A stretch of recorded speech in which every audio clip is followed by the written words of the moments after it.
Hello guys, आज आपनलोर कारण नतुन एटा video লৈ আহিলো অনলাइन डिजिटल सार्विस चेनेलर পৰা आपनलोक সকলক স্বাগতম। আজি आपनलोक দেখুৱাম যে কেনেকৈ आपनलोকে নতুন অৰুণোদয় ফৰ্ম ফিল আপ কৰিব বা নতুনকৈ आपनलोके এপ্লিকেশন কৰিব অসম চৰকাৰক। এতিয়া आपनलोके আহক ভিডিওটো চাই থাকক আৰু মই কেনেকৈ ভিডিওটো ফৰ্মটো ফিল আপ কৰো সেই ধৰে आपनलोके ফৰ্ম ফিল আপ কৰি ফেলে জমা দিব শুদ্ধকৈ লিখি ফেলে যাতে आपनलोকৰ ৰিজেক্ট নহয়। এই কাৰণে আজি ফৰ্মটো आपनलोকক বহুতে মানে শুদ্ধকৈ লিখিব নোৱাৰে, সেই কাৰণে মই এই ভিডিওটো লৈ আহিলো। आपनलोके চাই থাকক। आपनलोके প্ৰথমতে এটা পাসপোৰ্ট সাইজৰ এটা ফটো লগাই দিব। লগাই দিয়াৰ পিছত आपनलोके দেখা পাব ইয়াতে মানে ওপৰত RUN is a relative beneficiary under Arunodoi scheme. তে आपनलोके যদি নতুনকৈ জমা দিয়ে তেতিয়াহলে নোট ক্লিক কৰি দিব, আৰু যদি পুৰানা হয় তেতিয়াহলে ইয়েস বুলি দিব। তাৰ পিছত आपनलोके দেখা পাব ইয়াতে ৰেশন কাৰ্ড নাম্বাৰ। आपनलोকৰ নিজৰ ৰেশন কাৰ্ডৰ নাম্বাৰটো শুদ্ধকৈ লিখি দিব। আৰু কিছুমানে ভাবি থাকে যে মোৰ ৰেশন কাৰ্ড মোৰ নিজৰ নামৰ নহয়, বেলেগৰ হয়। যদি এইটো ৰেশন কাৰ্ড কোনোবাই যদি অৰুণোদয় আঁচনি পোৱা নাই তেতিয়াহলে হৈ যাব, টেনশন নাই, হ'ব এইটো। তাৰ পিছত आपनलोके দেখা পাব ইয়াতে ডিস্ট্ৰিক্টটো आपनलोকে লিখি দিব শুদ্ধকৈ।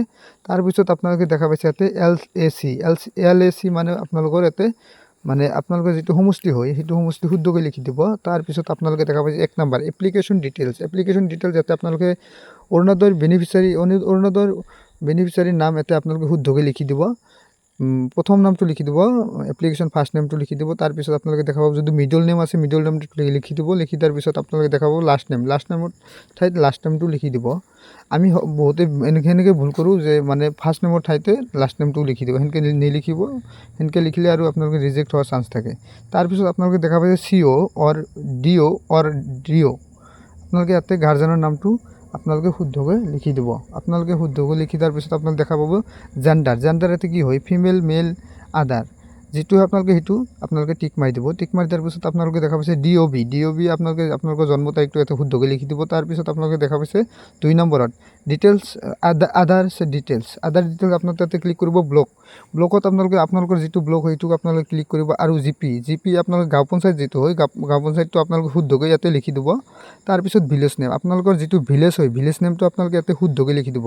তাৰ পিছত आपनलोके লোকেলিটি और लैंडमार्क आपनलोके लैंडमार्क स्कूल कलेज मंदिर जी আছে তাকে आपनलोके শুদ্ধকৈ ইয়াতে লিখি দিব। আপনার গাঁও যেটো আছে এইটো লিখি দিব। তাৰ পিছত आपनलोকৰ মোবাইল নম্বৰটো শুদ্ধকৈ লিখি দিব।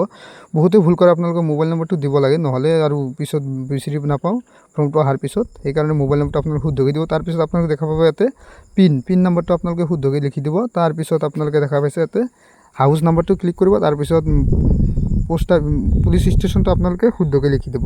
তাৰ পিছত এখন ফৰ্ম ওলাইছে ইয়াতে आपनलोके এখন ফৰ্ম এছামিছত লিখিলে অলপ ভাল। ইয়াতে आपनलोके কৈছে ইয়াত শ্ৰীমতী, ইয়াতে आपनलोके যি বেনিফিচিয়াৰী তাৰ নামটো ইয়াতে ক্লিক কৰিব, লিখি দিব ভালকৈ। লিখি তাৰ পিছত आपनलोके দেখা পাব পিতৃ হাজবেণ্ড এগলাৰ নাম ইয়াতে आपनलोके যেটো হয় এইটো आपनलोके শুদ্ধকৈ লিখি দিব। লিখি তাৰ পিছত आपनलोके ইয়াতে आपनलोকৰ প্ৰায় বয়স आपनलोके কিমান ইয়াতে লিখি দিব। লিখি তাৰ পিছত आपनलोके যেটো ভিলেজ হয় ভিলেজৰ নামটো आपनलोके লিখি দিব। লিখি তাৰ পিছত আৰু তলত आपनलोके দেখা পাইছে যে ইয়াৰ মানে যেটো ৰেশন কাৰ্ড হয় ৰেশন কাৰ্ড নাম্বাৰটো आपनलोके লিখি দিব। লিখি তাৰ পিছত आपनलोके তলে দি আহিব। তলে অহাৰ পিছত आपनलोके হিতাধিকাৰী নামটো হিতাধিকাৰী সাক্ষাৎটো লিখিব, তাৰিখটো আৰু স্থানটো লিখি দিব।